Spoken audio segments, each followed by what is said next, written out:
Boa noite, irmãos. Quero cumprimentar os irmãos aí com a graça e com a paz do nosso Senhor Jesus Cristo. Que o Senhor possa abençoá-lo aí com mais esse estudo das doutrinas da graça, né? Essas doutrinas tão belas e maravilhosas que o Senhor, na sua soberania, preparou para nós, né? E hoje nós vamos falar sobre a eleição incondicional, né? Nós estudamos sobre a doutrina da depravação total. Antes disso, nós já tínhamos visto sobre a história que envolve todas essas doutrinas, né? Por que elas foram elaboradas aí na maioria, pelos calvinistas, né, reformados. Então, sigamos aí nosso estudo, tá bom? Nós vamos então provar hoje que a eleição ela é incondicional.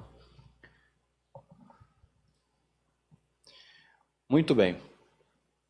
Um dos textos bons para nós provarmos isso é Efésios no capítulo 1, de 4 a 5. Esse texto ele é bem claro quanto a essa questão. E aí, os irmãos tiverem com Bíblias, né, pode abrir que nós vamos ler e fazer uma oração, e aí nós vamos iniciar o nosso estudo, tá bom? Efésios capítulo 1, verso 4 e verso 5. Olha só o que a palavra de Deus diz.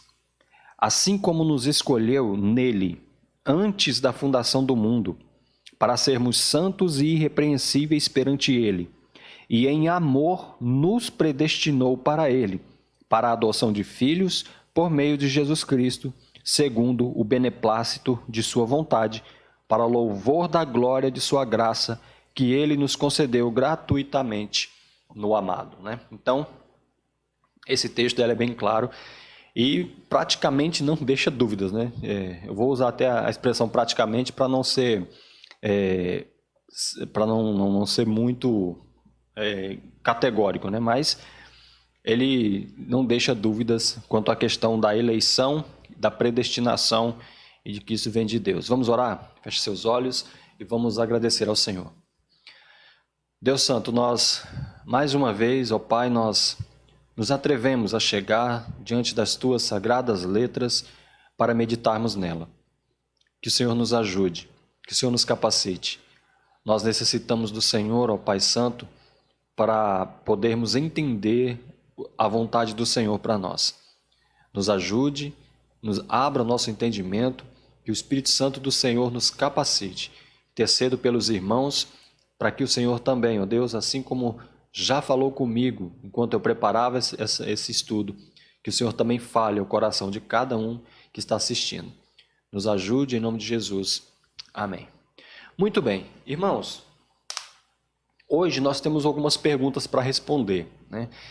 Com referente à eleição incondicional, né? A eleição é você escolher alguém do meio do povo, né, para fazer algo. Por exemplo, quando nós elegemos um candidato, um deputado, um presidente, seja lá o que for, nós o elegemos, nós o tiramos do meio do povo, nós o escolhemos do meio do povo para ele cumprir uma certa função, né? Então, eleição é isso.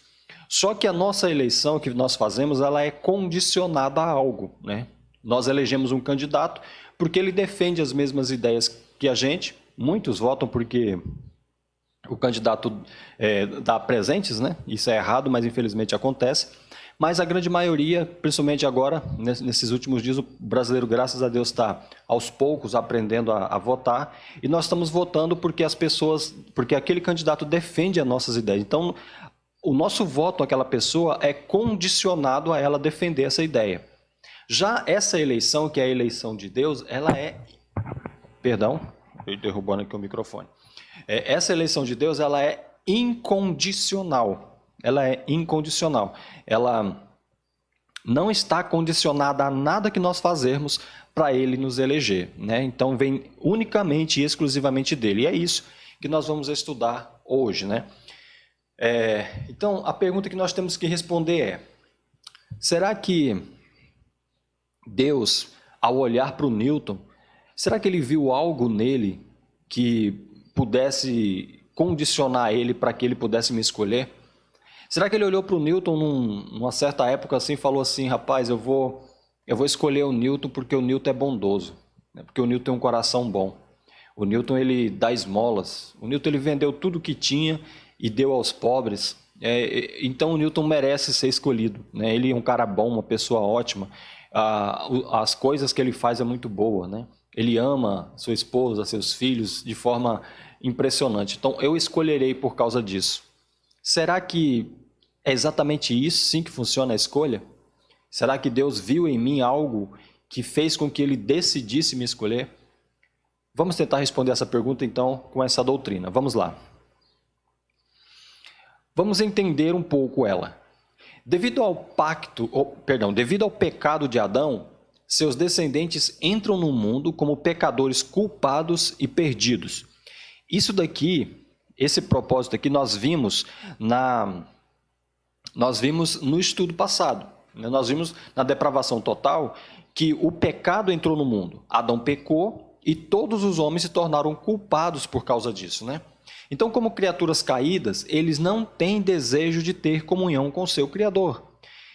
Por causa disso, por causa desse pecado, dessa queda, essa vontade de servir a Deus, de ter comunhão com Ele, foi retirada do homem.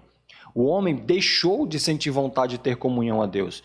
Ele deixou de ter essa capacidade de escolher a Deus e de escolher espiritualmente servir a Deus.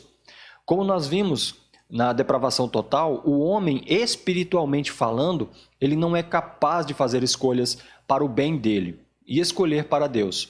Então, por causa disso, essa escolha está totalmente deturpada. E o homem precisa, então, de alguém que o oriente nessas escolhas, de alguém que o caminhe a essas escolhas. Sem essa orientação, sem esse caminho, o homem é impossível de se achegar a Deus.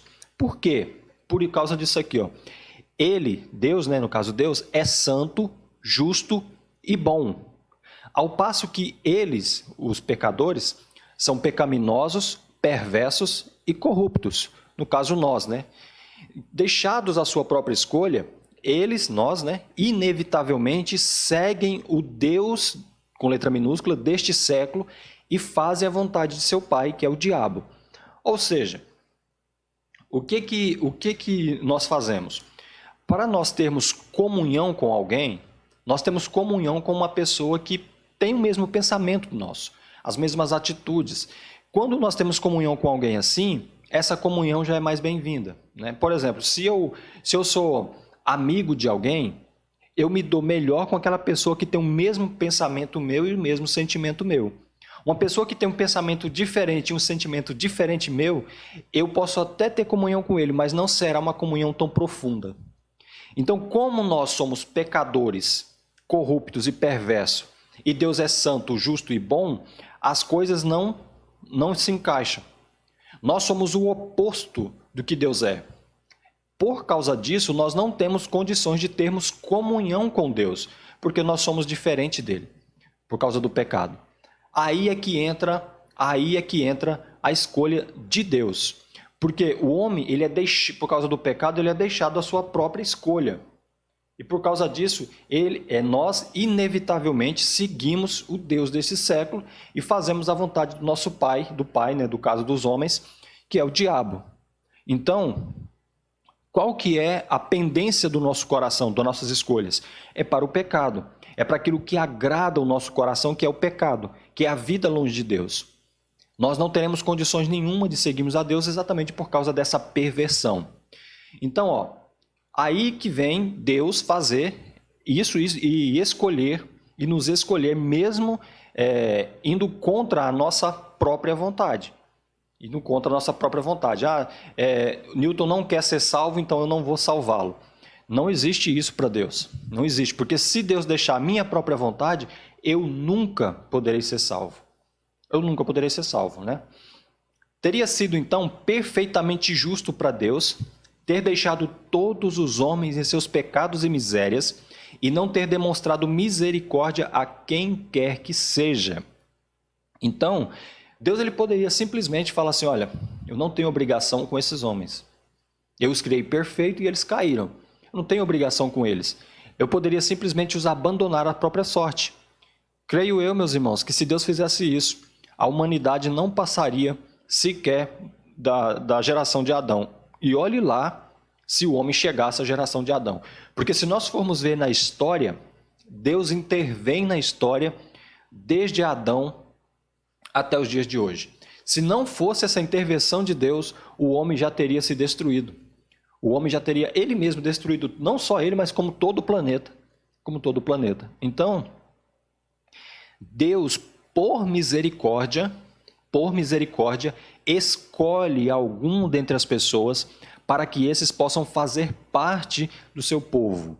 Fazer parte do seu povo. Nós vamos então ver um pouquinho mais, porque é nesse contexto que a Bíblia apresenta a doutrina da eleição, né? Então, esse é um dos contextos aí que a gente entende. Aí, continuando aí, nós entendermos essa doutrina, a doutrina da eleição declara que Deus, antes da fundação do mundo, isso daqui também, guarda aí essa palavra, antes da fundação do mundo, na eternidade. Então, antes da fundação do mundo, escolheu certos indivíduos dentre todos os membros decaídos da raça de Adão para ser o objeto do seu imerecido amor. Olha aí. Então, o que Deus fez? A humanidade já estava perdida. O pecado adentrou, então todos, sem exceção, todos estavam caminhando em direção ao abismo. O que Deus fez foi pegar alguns desses homens e tirar dessa direção. Ele escolheu esses homens para serem seu povo, né? Então, esses, e somente esses, ele propôs salvar. Então, Deus não salvará toda a humanidade. Não será todo o homem que será salvo. Só será salvo aqueles a quem Deus escolheu. Nós vamos ver um pouquinho à frente sobre a questão do livro da vida. Nós entendermos o que é o livro da vida. O que nós temos que entender é assim: antes da fundação do mundo, Deus escolheu. Então isso daqui dá a entender uma outra coisa que é muito polêmica, que é a questão de que Deus já sabia que o homem ia pecar, porque ele escolheu antes da fundação do mundo. Então, aí vem a pergunta: se Deus já escolheu, já sabia quem ia pecar, por que ele deixou pecar? Meus irmãos, essa é uma pergunta de $1 milhão, né? Uma pergunta valiosíssima. É uma pergunta que muitos tentam responder, mas ninguém consegue responder. Por quê? Porque tem certas coisas nas Escrituras que dependem de fé. Ou nós cremos que Deus é soberano e que Deus sabe o que está fazendo, ou nós não cremos. Deus, às vezes, deixa a gente, digamos assim, no palavreado de hoje, né? No vácuo, né? Deixa a gente no vácuo exatamente para que a gente tenha fé para crer nele. Foi igual a Abraão. Abraão chegou aos 100 anos e falou: Deus, eu tenho 100 anos, se eu acho que eu tenho condições de ter filhos? Ele duvidou, né? Aí Deus pegou e falou assim: não, você vai ter um filho. A sua esposa vai ter um filho. E eles tiveram um filho. Aquilo era praticamente impossível. Ele acreditou que Deus não daria mais essa chance a ele. Mas Deus deu. Então o que nós temos como filhos de Deus, que crê que Deus está no controle de tudo? Ele sabia que o homem ia pecar. Então, antes da fundação do mundo, ele já escolheu, ele já planejou a salvação dessas pessoas. Então, ele já tinha escolhido não deixar essas pessoas morrerem em suas próprias sortes. Ele, juntamente com a Trindade, em conselho, resolveram, através da ação da Trindade, salvar esses homens e escolher alguns para a vida eterna. Então, no meu caso, eu consigo ver mais amor do que injustiça aí. E nós vamos ver um pouquinho mais à frente por que isso não é injustiça, né? Então, olha só, isso aqui é interessante para nós entendermos. O homem é pecador, ele caiu. Todos, sem exceção, seriam condenados. Por quê? Deus, por ser um juiz justo, ele não poderia deixar pessoas comprovadamente pecadoras impunes. Por quê? Porque ele seria um juiz injusto. Quer ver um exemplo? Vamos supor que você tem aí um ladrão que comprovadamente roubou. E aí ele vai diante de um juiz e o juiz fala assim: não, você está livre, você roubou, mas você está livre. O que nós pensaríamos desse juiz? É um juiz injusto. Mas se o juiz aplica a lei nele, conforme a lei tem que ser aplicada, aquele juiz é justo. Agora, o nosso Deus, o que o nosso Deus fez? Ele não deixou pecadores impunes. Ele mandou Cristo para que Cristo, através de Cristo, esses pecadores fossem salvos. Então, a justiça de Cristo fez com que nós nos tornássemos justos. Então, essa justiça nos dá a salvação.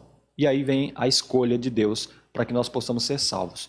Na eternidade, antes de tudo, antes dos anjos, antes do planeta, antes de todas as coisas, Deus já tinha feito tudo planejado.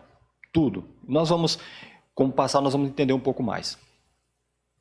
Deus poderia ter escolhido salvar todos os homens, pois ele tinha o poder e a autoridade para fazer isso. Deus poderia sim ter escolhido salvar todos os homens, pois ele tinha autoridade para fazer isso. Ou então, ele poderia ter escolhido não salvar ninguém, né? Pois ele não tem a obrigação de mostrar misericórdia a quem quer que seja. Ele não é obrigado, ele é Deus. Ele é Deus, não existe ninguém acima dele. Porém, não fez nenhuma coisa e nem outra. Ele nem deixou todo mundo, nem salvou todo mundo, e ele nem deixou ele nem também salvou, também poderia ter deixado todo mundo morrer. Ele salvou alguns e escolheu outros. Ele salvou alguns e não salvou outros. Então ele fez isso, ele escolheu salvar alguns e excluir, ou seja, preterir outros. Uma coisa que nós temos que entender isso não faz de Deus um juiz injusto, não faz de Deus um ser injusto, por ele ter preterido alguns, né? Por ele ter excluído alguns desse plano de salvação. Não, ele não faz. Entendeu? Porque a gente não consegue entender o porquê que Deus fez isso. Isso não faz com que nós tenhamos o sacrilégio de crer que Deus é injusto por causa disso. Existem mistérios diante de Deus que nós não temos resposta, e esses mistérios nós acreditamos neles através da fé, única e exclusivamente através da fé. O que eu gosto nas doutrinas calvinistas é isso, é a humildade de saber, essa parte nós não temos resposta bíblica para isso. Então nós cremos através da fé. Nós não tentamos inventar uma doutrina louca para tentar justificar essas coisas. Nós simplesmente falamos, olha, a Bíblia para aqui, então eu também paro aqui. E é exatamente isso. Quando a pessoa faz a pergunta, por que Deus não salvou todos os homens? Não sei, simplesmente eu não sei. A Bíblia não fala por que Deus não salvou todos. Por que Deus escolheu Jacó e rejeitou Esaú? Não sei. Eles ainda eram crianças, nem tinham nascido, nem sabiam quem que ia ser bom, quem que ia ser ruim. Deus já tinha escolhido eles. Agora, por que Deus fez isso? Não sei, a Bíblia se cala diante disso. E aí eu vou com Calvino, quando ele diz, onde a Bíblia se cala, eu também me calo. Né? Então, nós temos que aprender a pensar dessa forma. Vamos lá. O que nós fizemos para merecer isso? Né? O que nós fizemos para merecer sermos escolhidos por Deus? Sua eterna escolha de determinados pecadores para a salvação não foi baseada em qualquer ato ou resposta prevista por parte daqueles escolhidos, mas foi baseada tão somente no seu beneplácito e na sua soberana vontade. Então aqui nós já começamos a responder a pergunta que eu fiz lá no início. O que o Newton fez para que Deus o escolhesse? O que o Newton fez? Será que o Newton fez alguma bondade, alguma coisa tão tremenda que deixou Deus tão maravilhado que falou, não, eu vou ter que salvar o Newton. O Newton é o cara. Não, meus irmãos, de jeito nenhum. Se Deus não usasse de misericórdia para comigo, assim como usou de misericórdia para com você, nós teríamos caminhado direto para o pecado. Direto para o pecado. Eu não tinha condição nenhuma de escolher ao Senhor. Nenhuma. Se Deus não intervisse, se Deus não convertesse o meu coração naquele dia de abril de 2009, eu hoje não estaria aqui. Não estaria. Só Ele sabe onde é que eu estaria. Então, por causa do beneplácito, da sua soberana vontade, Deus resolveu pegar um pecador miserável como eu e me escolher para fazer parte do povo dele. Agora, o que eu tenho que fazer? Senhor, a única coisa que eu posso fazer é te servir por toda a minha vida e depois da minha vida por toda a eternidade. porque eu não posso pagar isso. Por isso é imerecido. Porque se nós tivéssemos que pagar isso, nós nunca poderíamos pagar. Então, por isso que é eleição incondicional. Então, ó, desta forma, a eleição não foi condicionada, nem determinada por qualquer coisa que os homens iriam fazer, mas resultou inteiramente do propósito determinado pelo próprio Deus.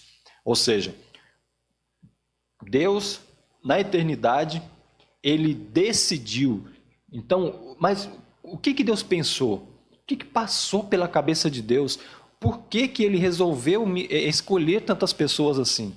Meus irmãos, olha, os pensamentos de Deus são insondáveis. Nós não podemos alcançar os pensamentos de Deus. Um ser humano, comedor de feijão, falar que Deus é injusto, meus irmãos, isso, olha, as pessoas não têm noção do que ela está falando. Os pensamentos do Senhor são inalcançáveis.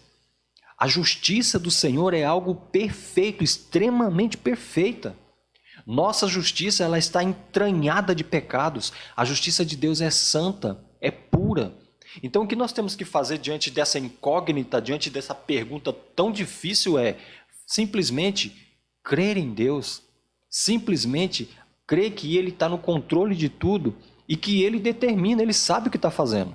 Ele sabe o que está fazendo, Ele é Deus.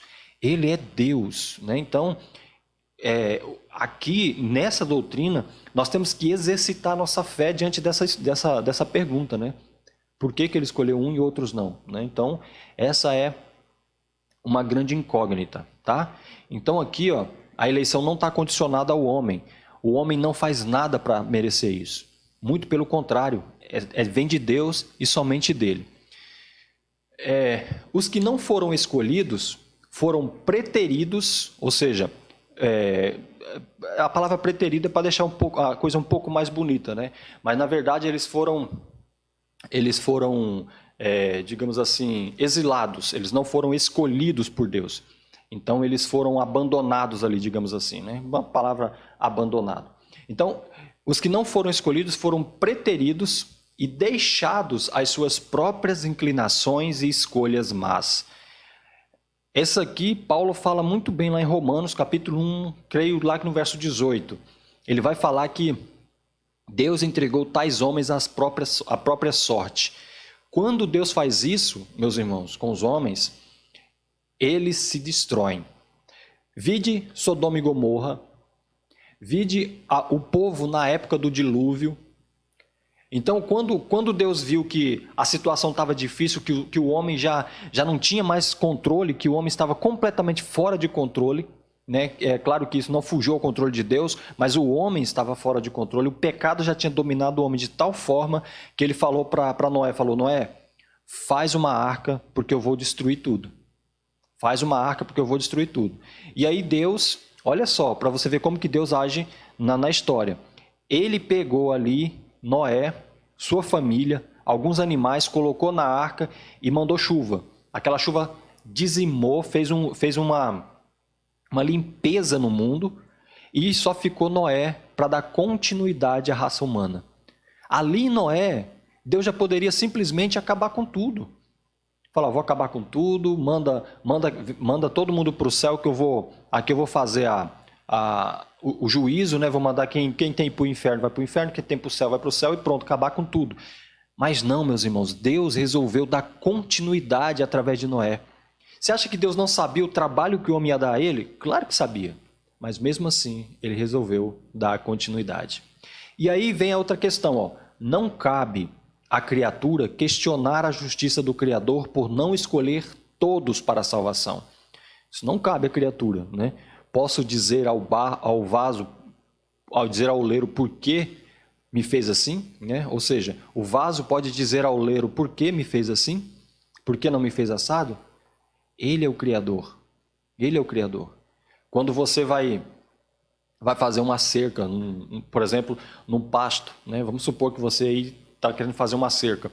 É a cerca que vai te dar a opinião de como que você quer que ela seja feita? Não, não é. Quando você está lavando uma louça, é a louça que vai dizer para você a forma com que quer que ela seja lavada? Não, Exatamente não. Agora, Deus nos criou. Então, é Deus que define a forma com que nós viveremos e a forma com que nós morreremos. É Ele que define. Então, Ele não é injusto. Muito pelo contrário. Ele, através dessa atitude, se tornou um juiz justo, porque Ele não tinha a obrigação de salvar ninguém. Meus irmãos, Deus não tinha a obrigação de sair do seu trono, de humilhar-se como um homem, de vir à terra, de morrer na cruz por nós. Não tinha essa obrigação. Ele fez única e exclusivamente por amor.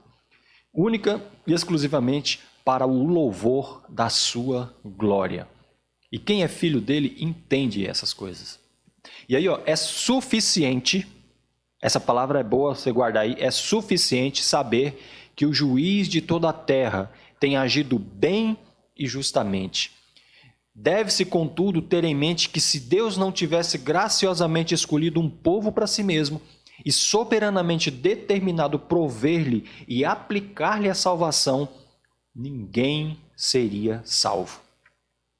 Se Deus não intervisse na história, se Deus não intervisse no homem, nenhum se salvaria. Nenhum.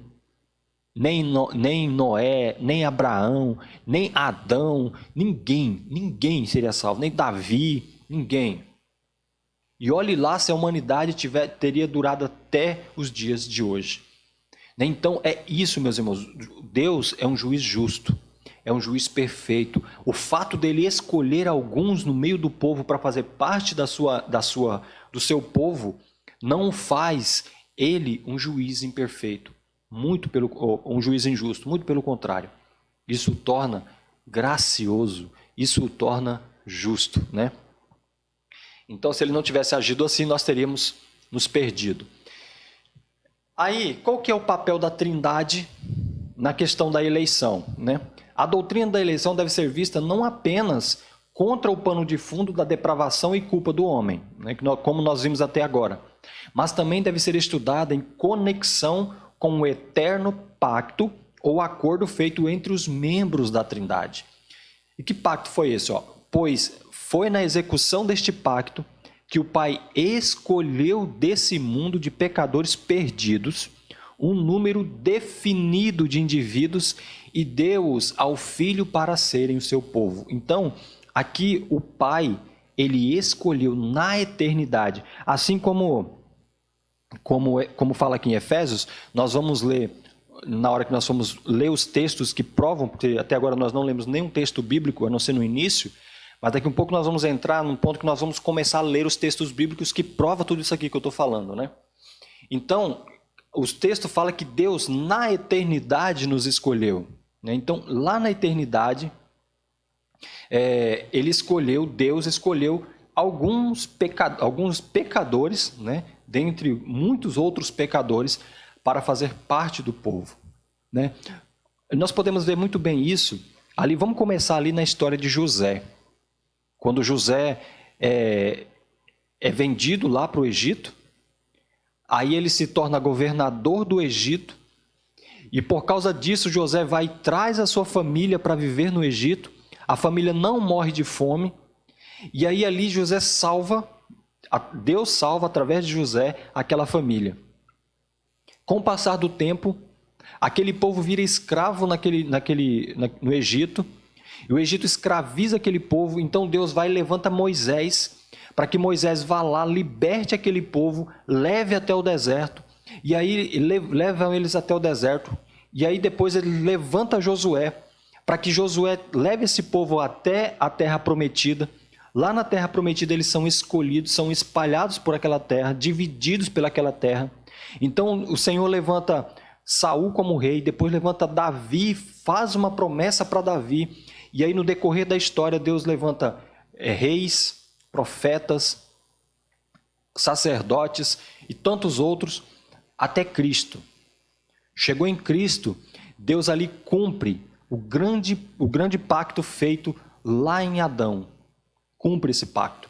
E aí, dali até hoje, Deus intervém na história, protegendo o seu povo e guiando o seu povo. E tem um detalhe importante, meus irmãos. O número desses eleitos já está definido. Deus sabe exatamente quantas pessoas irão converter-se, irão ser convertidas pelo Espírito Santo. Daqui a pouco nós vamos ver, Apocalipse fala sobre um livro da vida, onde está escrito o nome de cada pessoa que será salva. Ou seja, esse livro está fechado, está selado. Esse livro já tem ali, ninguém tira os nomes dali, ninguém coloca nome ali. Eu tenho isso aí já é uma tese minha, né, minha mesmo, de que o mundo ainda não foi completamente destruído por Deus, porque ainda falta eleitos para nascer. O dia que nascer completamente os eleitos, aí sim, Deus virá e restaurará todas as coisas. Mas isso, já deixo bem claro, isso daí é uma ideia minha que eu posso estar completamente errado, né? Não tome nenhum pensamento por causa dessa doutrina, né? Por causa desse pensamento meu.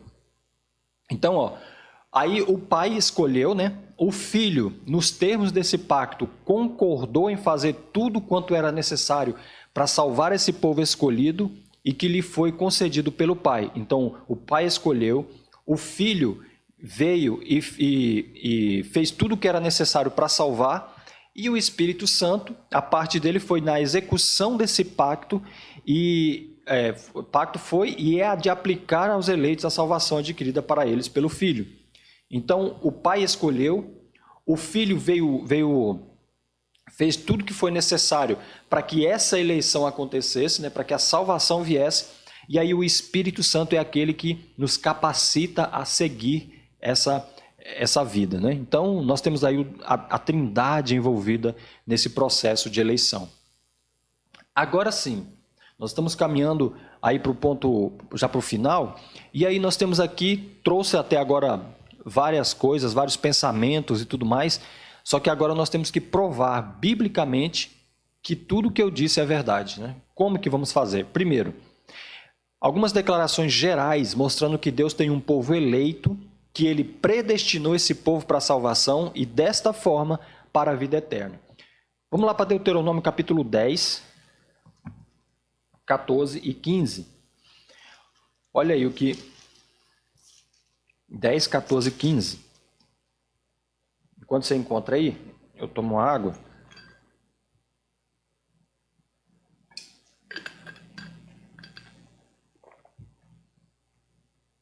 Olha o que diz as Escrituras. Eis que os céus e os céus dos céus são do Senhor teu Deus, a terra e tudo o que nela há. Tão somente o Senhor se afeiçoou a teus pais para os amar, a vós outros, descendentes deles, escolheu de todos os povos como hoje se vê. Então, aqui Deus escolheu o povo, né, aquele povo para ser dele, para ser exclusivamente dele. Agora vamos lá para o Salmo 33, 12. O que o salmista nos diz ali? Feliz a nação cujo Deus é o Senhor, e o povo que ele escolheu para a sua herança. Mais uma vez, provando que Deus escolheu um povo, que Deus predestinou aquele povo, que Deus escolheu eles para a salvação. Vamos lá ouvir da boca, das palavras do próprio Cristo, Mateus 22, 14.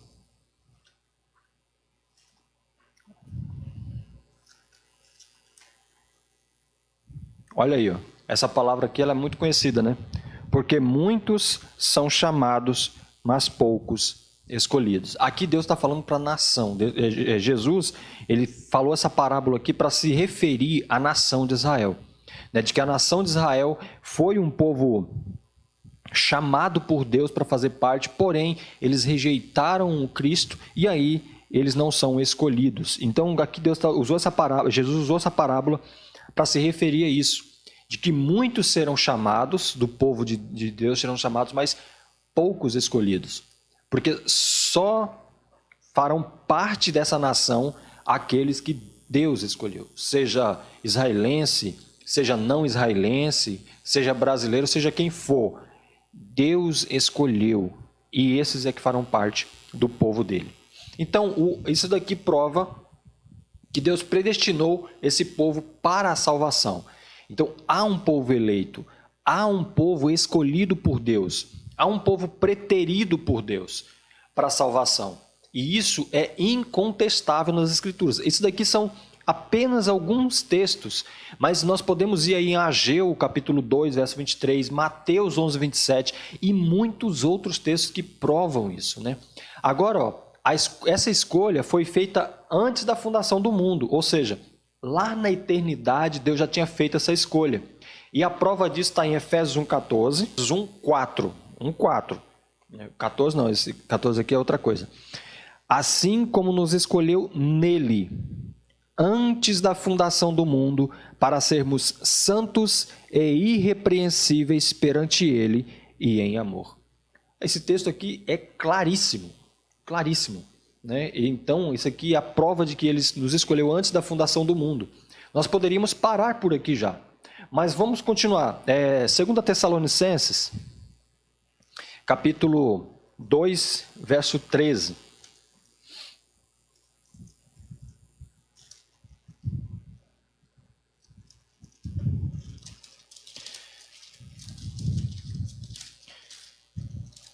Segunda Tessalonicenses 2, 13. Olha aí o que diz. Ó. Entretanto, devemos sempre dar graças a Deus por vós, irmãos amados pelo Senhor, porque Deus vos escolheu desde o princípio para a salvação, pela santificação do Espírito e fé na verdade. O apóstolo Paulo ensinava isso aqui. Então, essa doutrina, ela foi colocado o nome de calvinista, mas na verdade ela colocou calvinista para se diferenciar da doutrina arminiana. Mas na verdade essa doutrina, elas são paulinas, né? São doutrinas vindas lá do apóstolo Paulo, que ele recebeu do próprio Cristo. Então, aqui há outra prova de que Deus, antes da fundação do mundo, nos escolheu.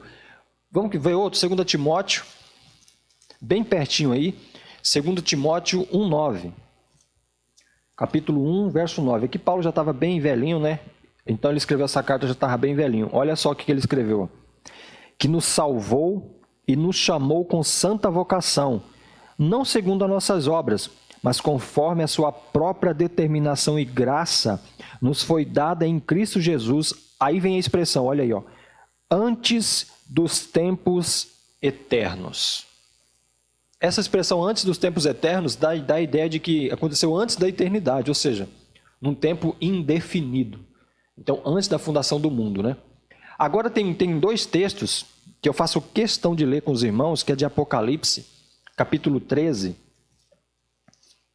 para provar mais uma vez de que há eleição sim, que Deus é soberano e ele escolhe. Apocalipse 13, 8, olha aí, ó. Adorá-la-ão todos os que habitam sobre a terra, aqueles cujos nomes não foram escritos no livro da vida do Cordeiro que foi morto desde a fundação do mundo. Aqui, João, essa visão que João teve foi da besta. Então aqui ele está falando que os adoradores dessa besta adorarão ela. Então, ó, esses adoradores adorarão todos que habitam sobre a terra, aqueles cujos nomes não foram escritos no livro da vida. Ou seja, todas aquelas pessoas que não tiverem o nome escrito no livro da vida, elas adorarão a besta. Elas adorarão. Aqueles que têm o nome escrito no livro da vida não adorarão a besta.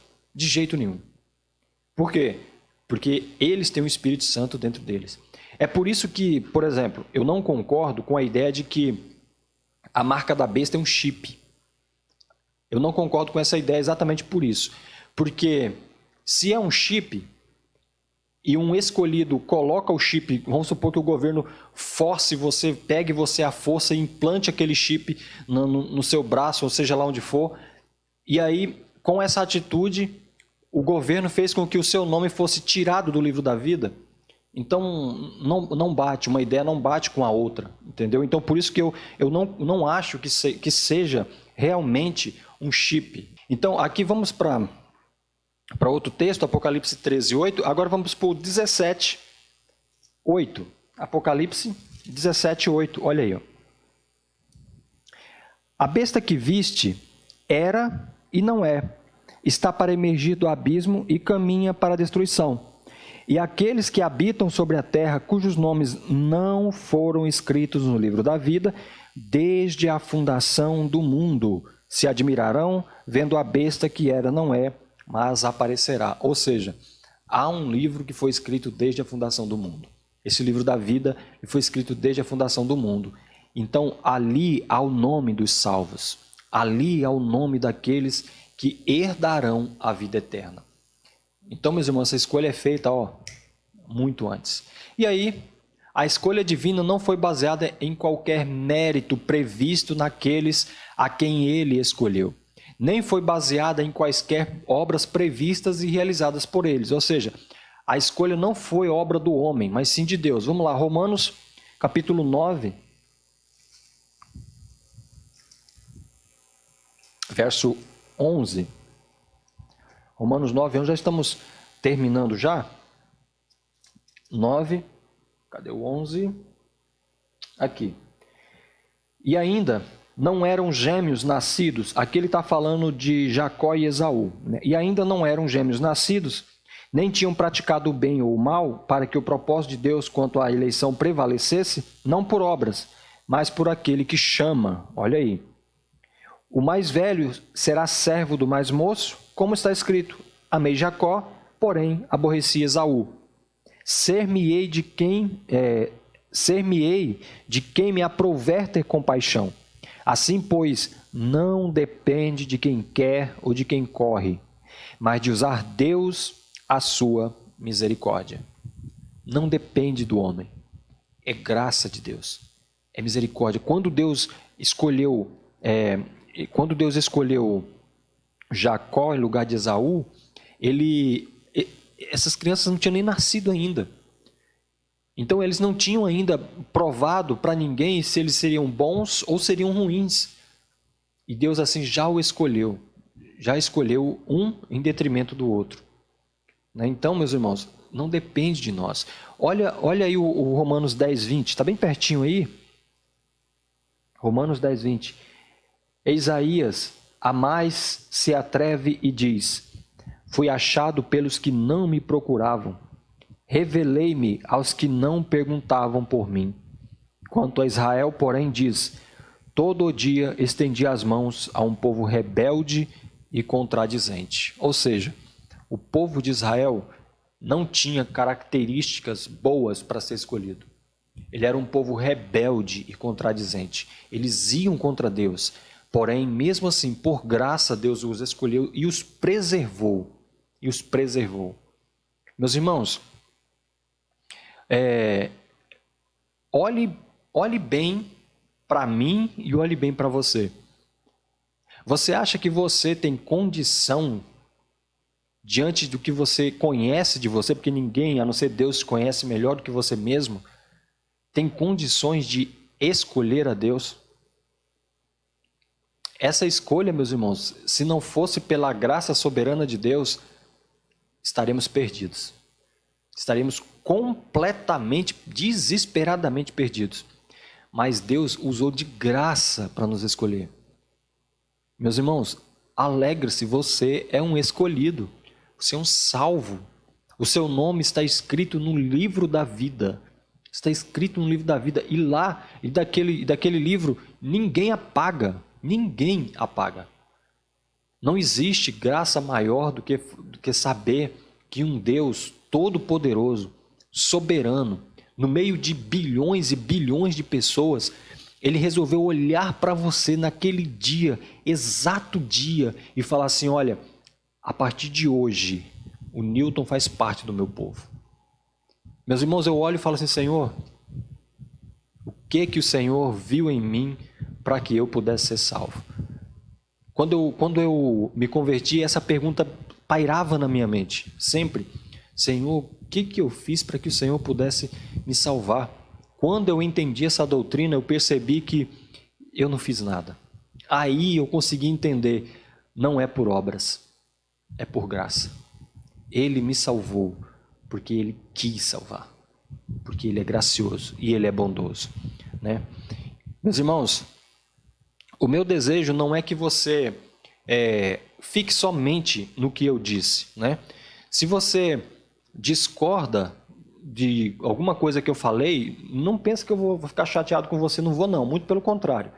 Muito pelo contrário. Eu acho que a gente tem que questionar mesmo com amor, com carinho, com todo respeito, mas nós vivemos de questionamento, né? Mas antes de você questionar ou antes de qualquer coisa, tem aí, vários textos bíblicos que você pode olhar com carinho, lê-los, meditar neles, orar a Deus e pedir: Senhor, me fale um pouco mais dessa doutrina, né? Me ajude a entender essa doutrina. Aí tem vários textos bíblicos que você pode ler, que você pode meditar para você compreender essa doutrina. Não fica só no que eu falo, não. Aprofunde-se, estude mais, vai a fundo, busque isso, que o Espírito Santo vai revelar para você, eu tenho certeza. Assim como Ele revelou para mim, Ele revelará para você. Tá bom? Então que o Senhor te ajude nesse propósito. Então, meus irmãos, antes de nós orarmos para encerrar, quero dizer aí as fontes, né, de onde eu tirei grande parte desse estudo, né, do mesmo, e assim como eu vou tirar a maioria dos estudos, que é lá do site Reformados 21, tá bom? Então, irmãos, vamos orar e agradecer. Senhor Deus, nós somos gratos ao Senhor porque o Senhor um dia resolveu olhar para nós, pecadores, falhos e imperfeitos, e nos salvar. Ó Deus, não conseguimos imaginar o tamanho da graça que é saber que somos escolhidos pelo Senhor. Como esse pensamento é maravilhoso, ó Deus. Como é bom saber, ó Pai Santo, que o Senhor, única e exclusivamente o Senhor, resolveu nos escolher. Muito obrigado, Pai. Nós nunca poderemos pagar tamanha graça. Que o Senhor ajude-nos a compreender esse propósito, essa doutrina tão maravilhosa, a saber que não depende de quem quer ou de quem corra, mas do Senhor de usar de misericórdias. Obrigado pelas tuas insondáveis misericórdias, em nome de Jesus. Amém. Muito bem, irmãos. Espero que o Senhor possa realmente, né, abrir o entendimento dos irmãos para compreender essas doutrinas, tá? Qualquer coisa, estou à disposição para tirar dúvidas, para que os irmãos possam aí ser edificados, tá bom? Estou à disposição, é só entrar em contato que se eu não souber responder, eu vou procurar pesquisar e tudo mais e responder aos irmãos, tá? Então que o Senhor nos ajude, nos abençoe até domingo, se Deus quiser, na nossa escola dominical e no culto à noite também, tá bom? Deus abençoe, fique com Deus, até a próxima.